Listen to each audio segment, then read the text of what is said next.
Welcome to the Restless Politics Question Time with me, Rory Stewart. And me, Alastair Campbell.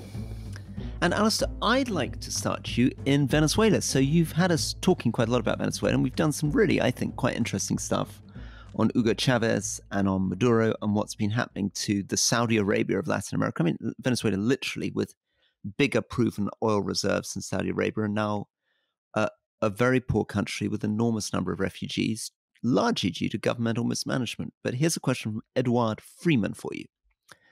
You've covered Venezuelan political history in recent weeks, including the rather dodgy re-election of Maduro. But I was struck the effects of US sanctions went almost unremarked when you discussed the Chavez years in particular. No doubt you're aware of the leftist counter-narrative suggesting that if the Americans, who, let's face it, have form in this area, hadn't turned their back against Venezuela, it would have continued to sail along as successfully, if eccentrically, as other petro-states. Do you think there's anything in that at all? And then finally, Anita Answati, what powers do election observers such as the Carter Center have following the evident breaches of democracy and democratic law in Venezuela? Can Maduro be forced out? So a couple of things for you there. Well, I'm going to take the second one first, because I think the election observing issue is fundamental to the fallout since the election. So as people recall from our previous discussions, Maduro was facing re-election. They pulled all the tricks in the book, banning candidates, confusing the public.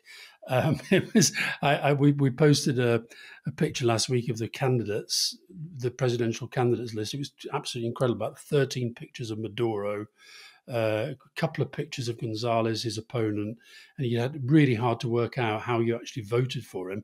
And yet, this guy was 40%, Maduro, 40%, sometimes more, behind in the polls, and suddenly pops up the winner.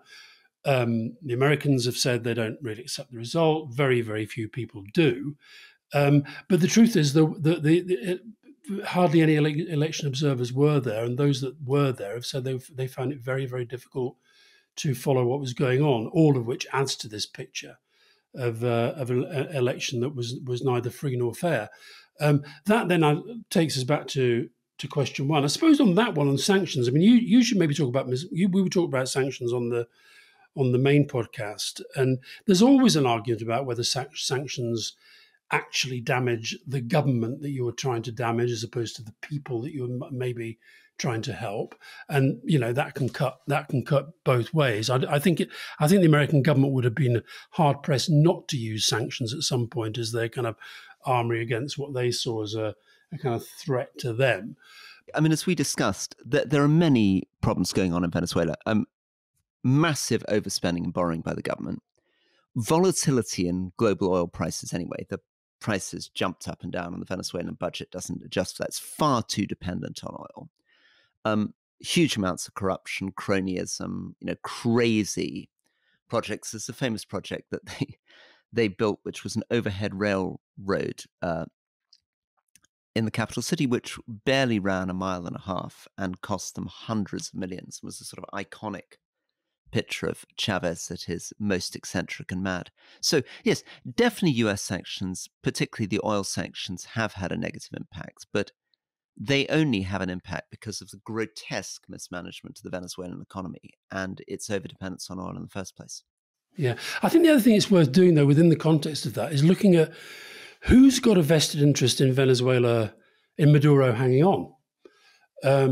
I mean, surprise, surprise, Donald Trump has been pretty positive about Maduro because he sees another strongman leader who thinks that strongman leaders shouldn't have to deal with irritants like electors. That's confusing, isn't it? Because it was during the Trump administration that a lot of the sanctions were imposed, and Marco Rubio has been very anti-Maduro. Absolutely. Yeah. No, Trump as president was pretty tough on Venezuela. But now that Maduro has kind of trying to cling on to an election that he's clearly lost, he thinks this is a good sign of a good leader. I mean, who are their sort of remaining allies? Cuba gets lots of its energy from Venezuela. Russia, needless to say, because Venezuela causes all sorts of problems for the region. I think Colombia probably has a kind of pretty slightly facing two ways on this one, where on the one hand, they want regional stability and all the rest of it. But would they, if Corina Machado, who would have been in a free and fair election, would have won it, would they want her necessarily as being the big cheese around the place? Turkey pops up again, I would say, as a bit of a supporter. China's got massive debt issues there. I mean, it's lent an incredible amount of money to Venezuela, who really bet hard on the Venezuelan economy and has been losing a lot of money in Venezuela. So it's very, there's a lot of Chinese economic interest tied in. Yeah, China has economic interest right around the world, but it's interesting how some of the Latin American governments have been, trying to take a much more robust approach with China in relation to some of these investments, but not Venezuela. They have a pretty free rein, I would argue, there. And then you got Brazil, which again is sort of, I think slightly confused in its position vis-a-vis Venezuela. So you've got all these different powers that aren't necessarily as keen on the sort of transition that we might think would be obvious for Venezuela to take. And then the question, I guess, going forward for the listeners to the podcast is, does Maduro survive? So we've just been talking in the main episode about Bangladesh, where a strong authoritarian leader was eventually toppled by protests. So obviously, if Maduro were to flee the country, we would all feel, well, that's inevitable, and we'd be able to tell the story of all the mismanagement over the last few years. But equally, it's perfectly possible that he can hang on, just as the Iranian regime has managed to hang on and defy expectations for more than 40 years. And a lot of this, I think, comes down to security forces, doesn't it? I mean, we speculated in Bangladesh that maybe the military eventually suggested that it was time to move on. Will the security forces remain loyal to Maduro? If they do, it's remarkable how long these regimes can hang on despite massive public opposition. Yeah. Joe Loris, during your time in politics, have you ever been involved in a prisoner exchange deal with another country? And if so, how did it work? Who was involved in prisoner exchange deal? We're involved in, obviously, a big thing in the Northern Ireland process was prisoner release, which was, I guess, a different version of the same thing, in that you were, in making the decision about who was being released and who wasn't, you were, I guess, balancing competing interests. But this obviously refers to the recent deal done between America under Biden and Russia under Putin. What did you make of that, Rory? I felt, I felt very, very uncomfortable with the whole thing. Really, really happy that people who should not be in jail in the first place in Russia were out. Very, very happy for them. But at the same time, and I was interested, actually, one of them is, of course, the Wall Street journalist who's been there for quite a while.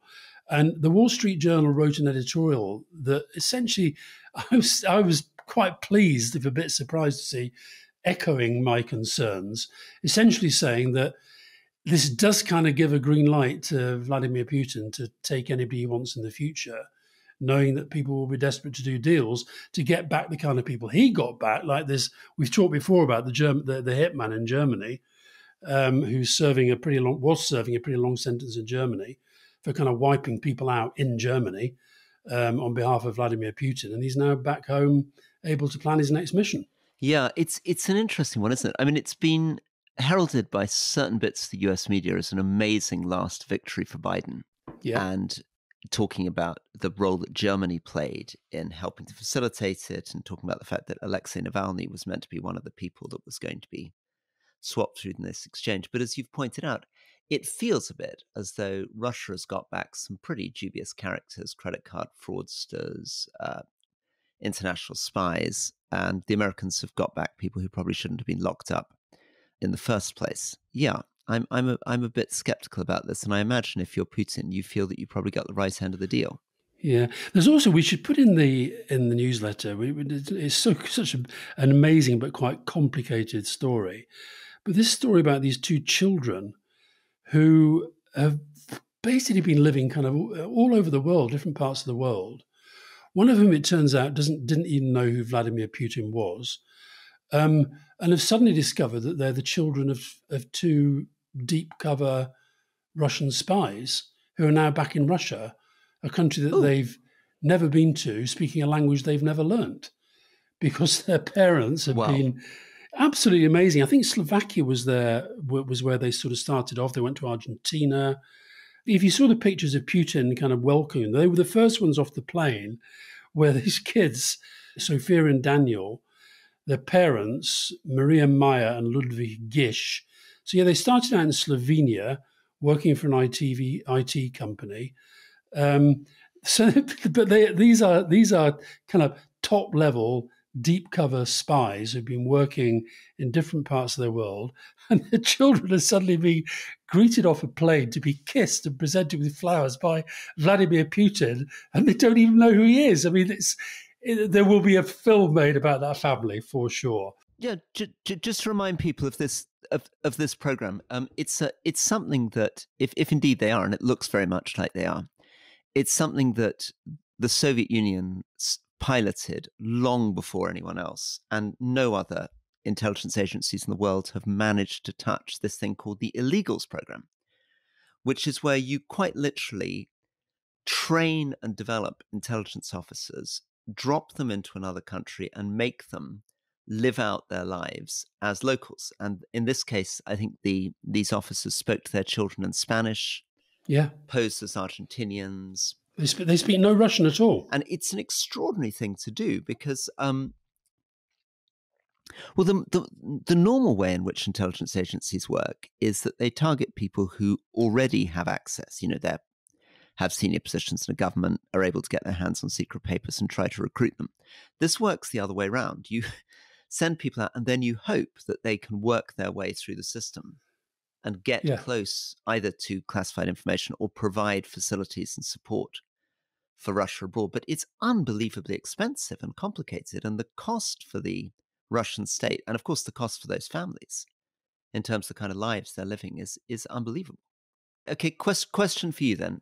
Owen Davies, what are your thoughts on Eluned Morgan becoming the First Minister of Wales? Is this a promising appointment from Wales or just the best for bad choice? Just to remind people, this was a very strange, slow puncture scandal that hit the Labour Party in Wales. Vaughan Gething won as First Minister in Wales. He was the first black leader of a nation in the United Kingdom, so celebrated by many people, but came in with a pretty bad taste in the mouth because there have been shenanigans within the union movement and the Labour movement in Wales that led to him getting in ahead of the favourite. He replaced a pretty celebrated, long-standing First Minister who we interviewed on the show, and he was then caught up in scandals around donations he'd received from a business person. And I thought it was inevitable that he was going to step down a few weeks ago, but as usual, I call these things too early. It seemed to me obvious that he would step down because he basically lost a vote of no confidence. But as usual, like all these people, he clung on a few more weeks longer than he should have done. Anyway, tell us about your thoughts on the new appointment and what's going on there. Well, I suppose the first thing to say about London is she'll be the first woman First Minister. We're recording this on Tuesday, and she'll get the job, as it were, confirmed today. There's no other candidate.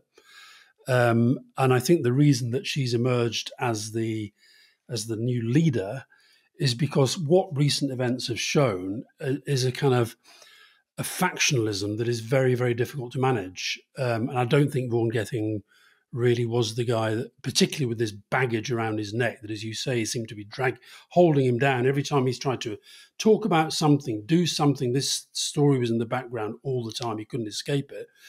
Whereas Eluned is somebody, I've known her for a long time. She's very, very nice. I think her heart is in the right place, and I think her politics are in a good place. I suspect she's quite a reluctant leader in many ways.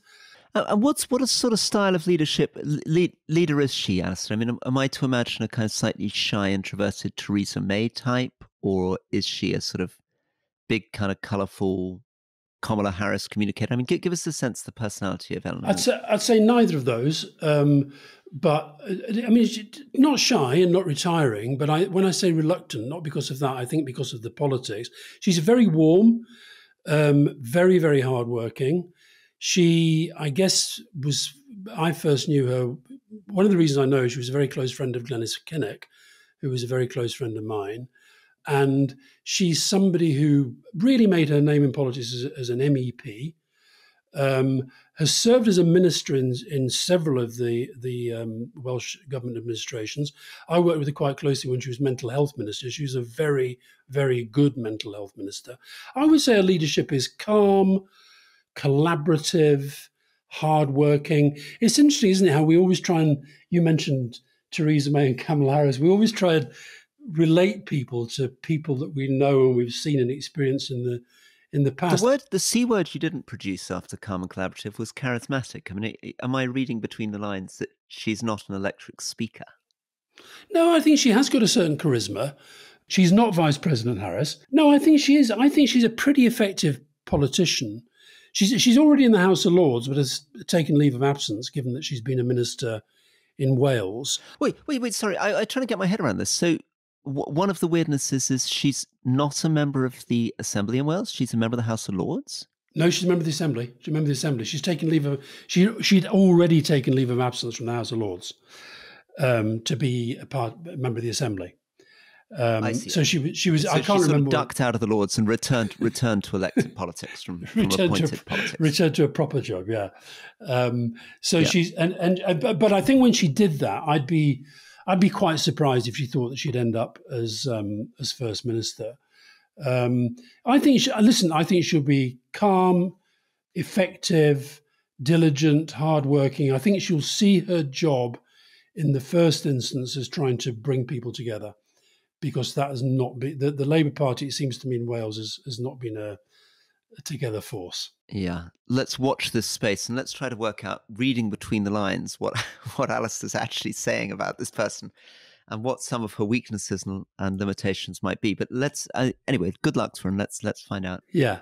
How she does. Okay, Rory, here's a nice one. Rachel Williams. What appetite do you think there is within government for integrating the arts into policy areas such as housing, health and prisons? The arts are too often seen as a nice to have, whereas in reality, alongside the many other benefits that they bring to our country, they can be an integral tool for social change. As I've seen, she says, firsthand at my own organisation, Streetwise Opera, where we make opera with people who've experienced homelessness, which I thought, wow, how have I never heard of this? Oh, I mean, they are incredible Streetwise Opera. And I came across them first in actually a recording of a Streetwise Opera performing Lascio Ciò Pianga, which is from Handel. And I've got the most beautiful recording of Elizabeth Watts singing it with the Streetwise Opera.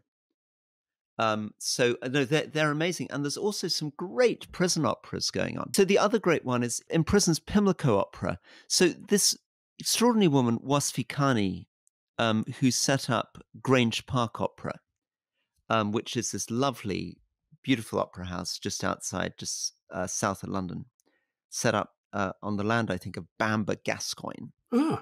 Also got something called Pimlico Opera off the ground, which works in prisons and primary schools. No, well, I'm really glad you do, because I had not heard of them. I'm not a big. I go to opera a couple of times a year because Fiona loves opera. I'm not a big opera buff. I really generally only go because Ermanela Yaho, my Albanian friend, is the world's. Well, she's reckoned to be one of the world's best at the moment. So I go and see her when she's in town. But this is just fantastic. So I discovered, Roy, that they've been around for over 20 years.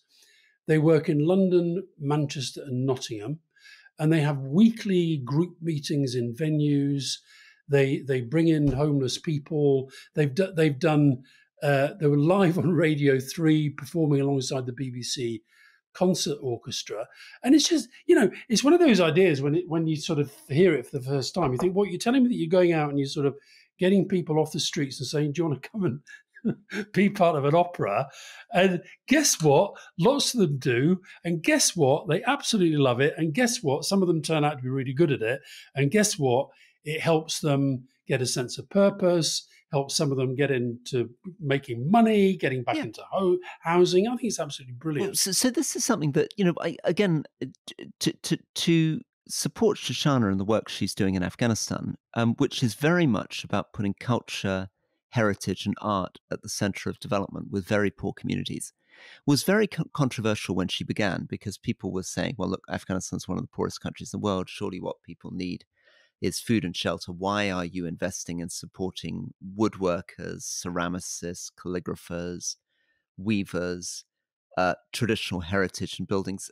But the answer is, I think she's learned two things. One is that, which I think is relevant to Britain, is that it brings a real sense of positive pride. It makes people feel not like they're sort of victims or charity cases. It puts them in charge because they're producing something very beautiful and impressive. When I'm listening to Streetwise Opera, listening to Elizabeth Watts and Lascia Chiopianga, I'm listening to it because it's as good as anything in the world. It's not a sort of condescending, patronizing thing. I'm listening to it because I love the music. Mm. And the second thing is there's genuine economic opportunities. And this, again, we're finding in Afghanistan, that actually rather than being a sort of luxury, there is real demand around the world for high quality production. So people can get incomes and get that pride and development livelihoods off the back of this. So no, I'm full of admiration. We've also talked a little bit about some of the other projects like the Clink in Brixton, Yeah. some of the amazing projects that have been done on coffee roasting in prisons. But in every case, the emphasis with Streetwise and with these and with what Shoshana does with Turkestan is on quality. It's completely non-patronizing. We should put the link to their website in the newsletter, because as I went on it thinking, this would be like some sort of nice little charity thing, isn't that sweet kind of thing? Because we all carry our preconceptions whether we like it or not. And as you say, you then suddenly are in a world where somebody who is, or also in cases was, homeless is taking part in this fantastic musical production. And just to bring it back to politics, the question was about whether, how we can get government to integrate this. And I think it is the mindset that says these sorts of things are possible, and that then gets the support to do them. And if I, go back to my good friend Eddie Rama, who's still sort of, doing a pretty good job in Albania. And I saw, interestingly, Ian Dale, who does this sort of weekly Q&A thing, and he said he was asked to name 3 leaders that he thought were actually doing a good job at the moment. He named Eddie Rama. I just said that to Eddie. He'll be pleased with that, I hope. But what I thought was interesting about his life story as an artist is that, he really first came to any sort of prominence as mayor of Tirana, where he basically was going out and giving people paintbrushes and paint and saying, why don't you just paint things? Paint your house this color, or do this, or just. And at the time, I remember him telling me that when I first met him, that at the time there were lots of people saying, as you said, that, well, excuse me, we've got real social challenges here. We've got terrible this, we've got terrible that. Why on earth are you spending money on just giving people a bit of paint to tart up their houses? And it led to a kind of cultural change. Yeah, I found this again working in prisons. I was challenged a lot by the fact that when I began, I was putting a lot of focus on broken windows and garbage in the yards. I was just sort of horrified to turn up in prisons and find mounds of trash outside people's cell blocks and in the corridors. And you can understand why people were like, this isn't a priority. What we need to focus on is more important things like rehabilitation. But I felt that unless we created sanitary, clean places with fixed windows and no garbage yards, it was very difficult to do the other stuff. That just giving decent conditions is just really important for turning other things around. I mean, the other controversial example of this was the work done in New York, which was the zero tolerance approach to things like graffiti and broken windows, which did seem, I mean, there's still a lot of debates amongst academics about it, but certainly seemed at the time to be a very important part of actually helping neighborhoods improve and turning things around. Because the insight was, if you leave a broken window in graffiti, more people come and put graffiti on it and come and break more windows. If you fix it back to pristine, they're much less likely to litter and much less likely to abuse. And then more pleasant surroundings just raises everybody's morale. Yeah. Now, here's one from Ash Lee. Are you surprised at how well that's Kamala Harris' campaign is performing, leading in the polls within 2 weeks? Does Rory still believe that not going to an open convention was a bad idea? I was probably wrong on that. I mean, she seems to have come through fine. She seems to be doing well with good momentum. I think you mustn't be too complacent. The US economy is now showing some worrying signs. Interest rates are still high. Employment in the US is not looking strong. And there have been some real panics in the stock market. I mean, the Japanese stock market dropped by 12% in a day. It's one of the biggest drop marks ever. It then recovered by 10%. But there's certainly economic problems potentially on their way in the US. And I remember, as we said, Mondale was 18 points ahead at this stage and then went on to lose an election. So I wouldn't say that you should be at all complacent about Kamala Harris. No, But no. I do think that my anxiety, which is that she would emerge more legitimate if she went to an open convention and genuinely competed with other people, and that would give a positive narrative.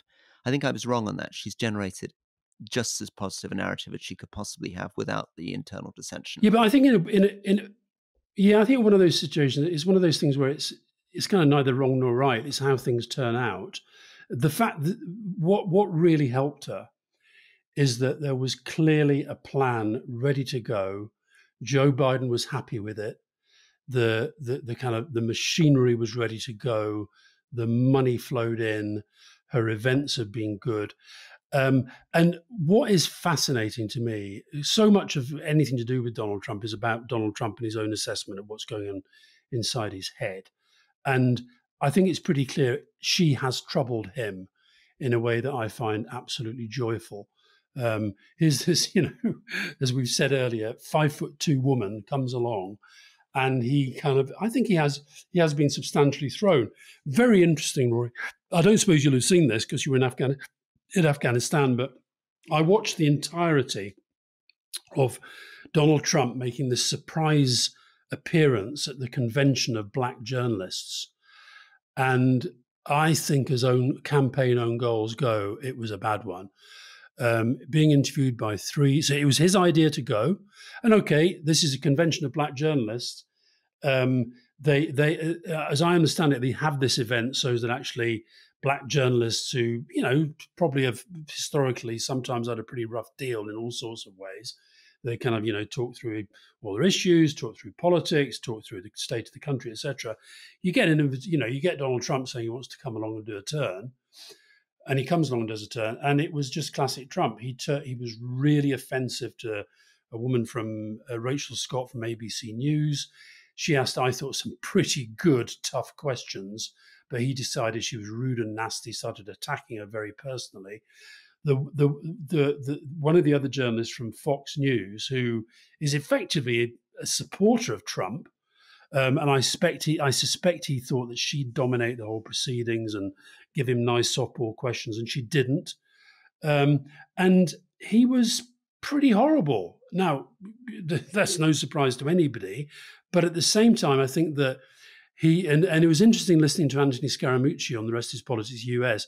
He said he will have got off that platform and got on the plane to go to the next campaign slot, and he will have had an absolute temper tantrum breakdown because he will have known. And it's a classic one, isn't it? It's also the hubris point, which you must be very conscious of, having worked in the inner circle of people. But it's that time when the boss goes against everybody's advice, says, I've got a brilliant idea, I'm going to go in, I'm going to do this thing, and it blows up in the boss's face. Yeah. So it's a very, of course, if he pulls it off, everyone's like, what a genius. Yeah. We would never have thought of that. My goodness, he turned it around. But actually, what happens is that it will have really affected morale in the campaign because they will have told him not to do it. He's done it and it's all screwed up. Yeah. I also think the thing, I've written my European column this week about the theme of laughter, because they keep attacking Vice President Harris over her laugh, okay? They obviously think this is a way of showing that she's not a serious person, but actually it comes over really well, I think. I think when she is laughing, because there's something kind of very natural and human about her. I then started to look into this idea of whether anybody has actually ever seen Donald Trump laugh. And Rory, this is one of the most high-profile, most highly covered people on the planet. You find me a clip of Donald Trump where he's genuinely laughing. He does that fake smile the whole time when he sort of sees somebody in the crowd that he pretends he knows and puts his thumbs up and what have you. And he's got perfectly good teeth and he's got a perfectly nice smile, but it's a bit sort of sneery and scary at times.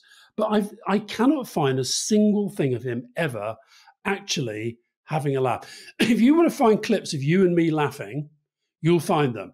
If you want to find clips of most people in public life who are high profile, you'll find something of them laughing because they'll have been on a TV show, somebody will have said something funny, or they'll have laughed in Parliament where somebody made a funny speech at their expense. You try to find a clip of Donald Trump laughing.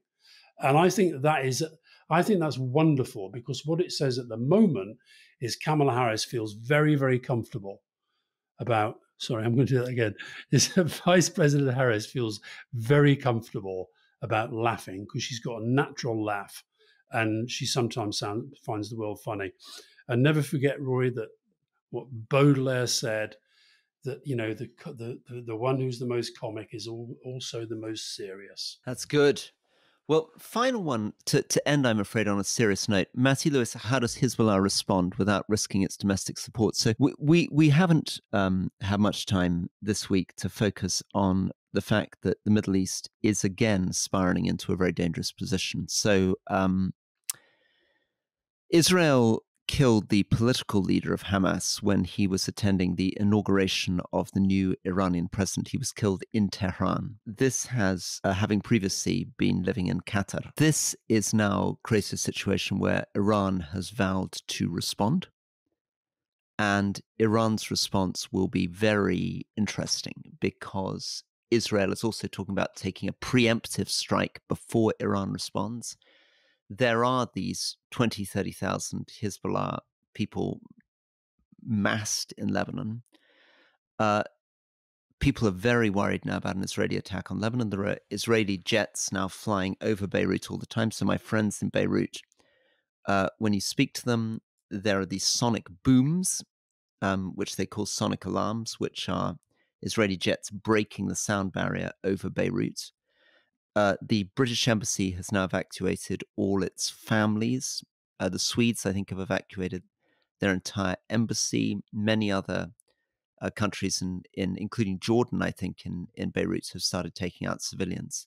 So there is a real mounting of tension that we need to keep our eyes on over the next few days. Yeah, no, I suspect that this is a situation that we'll probably, distinct possibility that we'll be talking about it as the main issue in the main podcast next week, because this is at that stage where I think everybody expects something to kick off reasonably soon. I think Biden called an emergency meeting yesterday about the whole thing. Rory, my final question is one for you.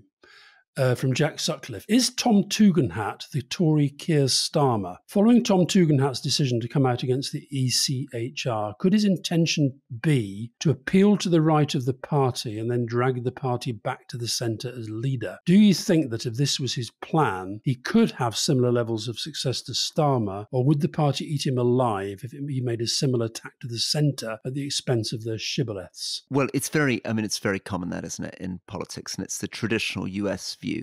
So if you're a Republican, you play to the right in the primaries, or you're a Democrat, you play to the left in the primaries, and then you move to the center once you're in. So I think that's almost certainly what Tom Tugendhat is probably trying to do, and it can work. Let's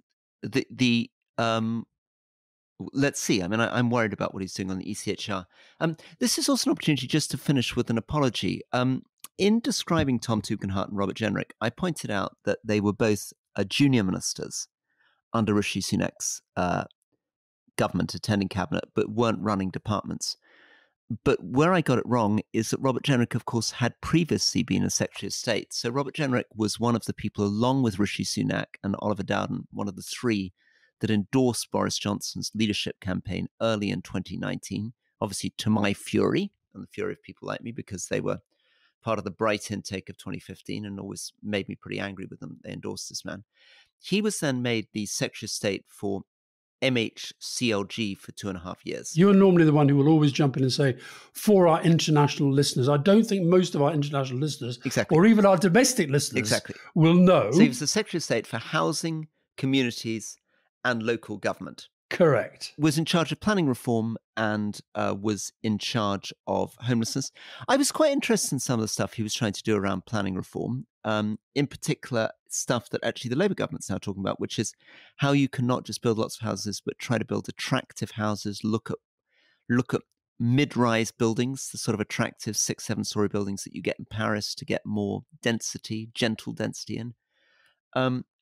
And he now seems to have come ahead in the betting odds, ahead of Kemi Badenoch, who's been, for the Tory leadership, who's been attacked recently in relation to allegations of her bullying staff, which she denies, and taking taxpayer-funded holidays, which again she denies. But anyway, she's been hit quite hard, as frontrunners often are, and Jenrick seems to be on the rise. So apologies to Robert Jenrick. It's true that he was a junior minister under Rishi Sunak, but he was a Secretary of State under Boris Johnson. Okay, thank you, Alastair, very much for this. Call me very sad, Rory, but I watched Robert Jenrick's leadership campaign launch. Oh my goodness! Online, I'm fascinated by. Well, I'm fascinated by speeches and what people think they're trying to achieve with them, and I can't quite buy Jenrick, I'm afraid. He's a better performer than I thought he was going to be. He was sort of pushing buttons without really being clear about how hard he was trying to push them.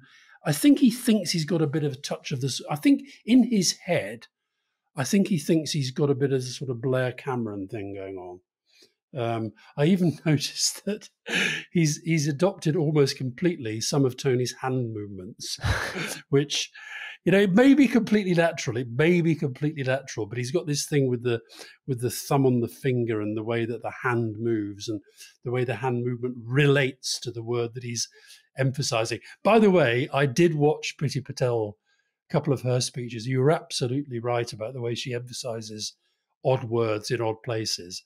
But I'll tell you what I've been anyway. So I think there is a risk for Kemi Badenoch that she's going to fade away. There's clearly somebody who is either very plugged in, high up inside government or inside the Conservative Party, who is trying to bring her down. There's no doubt about that, and that's why these stories keep coming out. And the doubt, if somebody's got a sort of stash of them, maybe there's more to come. I don't know.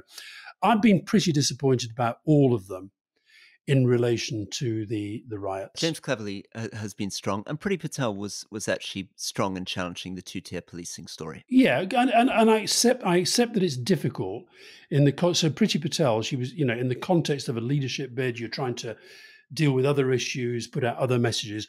But I actually think your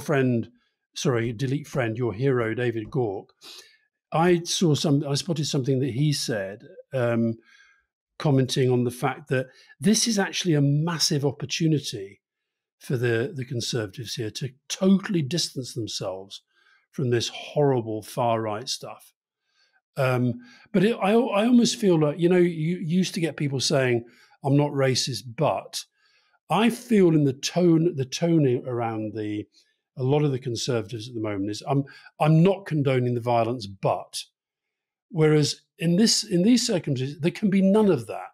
There can be absolutely none of that. I think that we've got to be clear, and I think this is a really good opportunity for these leaders to define themselves against reform, to position themselves as the party of law and order. But you're absolutely right. Many of them are caught up in the fact that if I go on my Twitter account, look at the people who are attacking me. So I've got 1,000 attacks coming in at the moment because I dared to challenge Elon Musk, and some of them are bots.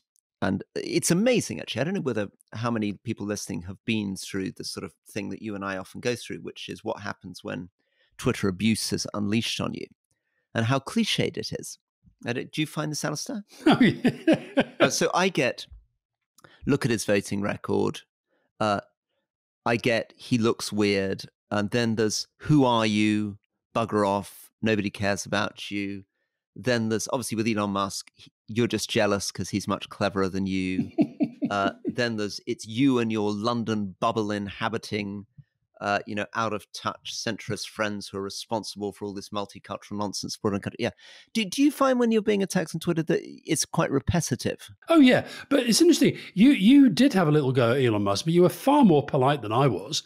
Because he said this. He says such ridiculous things, and somebody told me that he's got this issue that he really, really wants to be funny, and he just can't do it. He's not a funny person. It's back to the whole thing about laughter.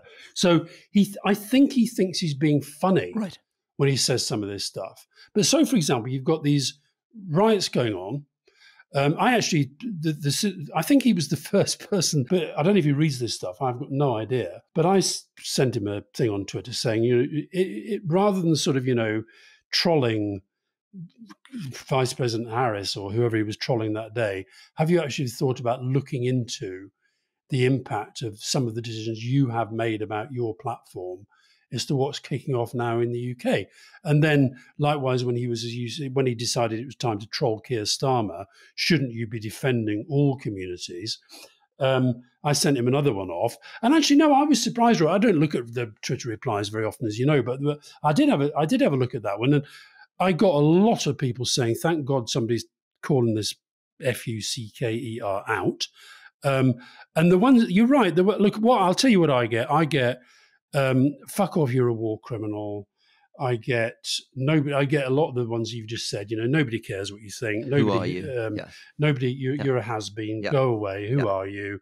And I get a lot of this is all on your watch because it goes back to Iraq, or it goes back to, open borders. There's nonsense that we had open borders, etc., etc., etc. But I find on this, I think this is becoming an issue. Indeed, Rory, we should close on this maybe. Michelle Kelly-Irving, why do you both still use X when by doing so you're implicitly supporting those you claim to disagree with, like Musk, Trump, and the trolls? And I do think about that a lot. I have periods, and I'm in one of them now, where I think, is it really worth being on this thing? What's so extraordinary is that, at least in my thread at the moment, Elon Musk is now being championed by people with St. George's flags as their logos, as being the great voice of the British people. So, I'm just reading one here. Love it when the entitled class try to shut people down for having an opinion. Keep digging, Rory. So the idea is that I'm the elite politician trying to shut down Elon Musk, who is this sort of amazing, ordinary tribune of the British people. Yeah, anyway. He won't know or care about a lot of this stuff. But it's interesting to me that he even engages. But I wouldn't underestimate this point, Roy. I think he wants to be liked, and he wants people to find him. People find him interesting, obviously, because he is interesting, but they want to find him amusing and witty and all that stuff. And I'm afraid he just isn't. And somebody should. He's like a lot of these powerful people. You wonder who's around them. Is there nobody who can take him to one side and say, Elon, you are making a complete and total dick of yourself. Stop doing it. Is there a wife that can do that? Is there a brother that can do that?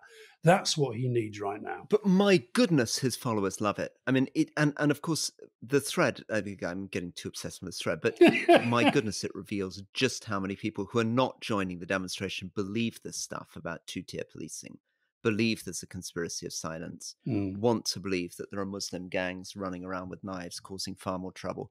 Other people even suggesting there were no riots at all, no hostels were set alight. So there's a complete alternative news media. And if you dig into bits of Facebook and also WhatsApp, I mean, we don't talk enough about WhatsApp, because WhatsApp, again, is a lot of the way in which these flash mobs emerge. There's a lovely book by Martin Gurri that I'll get the producers to put in the show, explaining how social media created the Facebook revolutions during the Arab Spring. And he calls it these unstable coalitions of dissent, the way in which these things spark up. But I'm really struck by the fact that amongst the people challenging at the moment and sort of implicitly supporting the demonstrations are quite senior politicians, for example, from Northern Ireland. Yeah. And this odd phenomenon, we haven't talked about this enough again, which is that what happened in the Republic, do you remember those riots a few weeks ago, which, again, a knifing incident, again, an immigrant blamed, again, big explosions, have now led to these demonstrations in Belfast, very strange, where you have people carrying Republican flags and people carrying Unionist flags next to each other, demonstrating against Muslims. Yeah, absolutely horrible. Well, look, I'm going to close, Rory, by my tweet of the week. Go on then. Is from Dr. Wahid Arian. Okay. And his picture of himself says, I'm a doctor originally from Afghanistan who is now proudly serving people of all backgrounds in the NHS. Despite the fear of violence against my faith and background, I will not be intimidated. The UK is my home. I will continue to help anyone who needs it. we shouldn't give in to racism. This one from somebody called Patrick Jones, it's a picture of a horrible sort of scar across its neck. It says, 6 weeks ago, I received a 2-inch gash across my throat from an immigrant. He was a spinal surgeon, and it enabled him to access my spine, where he replaced 2 herniated discs and fixed the plate to stabilize my neck. He stopped the pain and gave me my life back. And I think they are the immigrants that we treasure and value and give so much to our country. And we should stop the scapegoating and the spreading of hate and the pretense that they're all part of some great replacement theory. Thank you, Alastair. Have a great few days, and we'll come back again soon. All the best. Bye-bye. See you soon. Bye.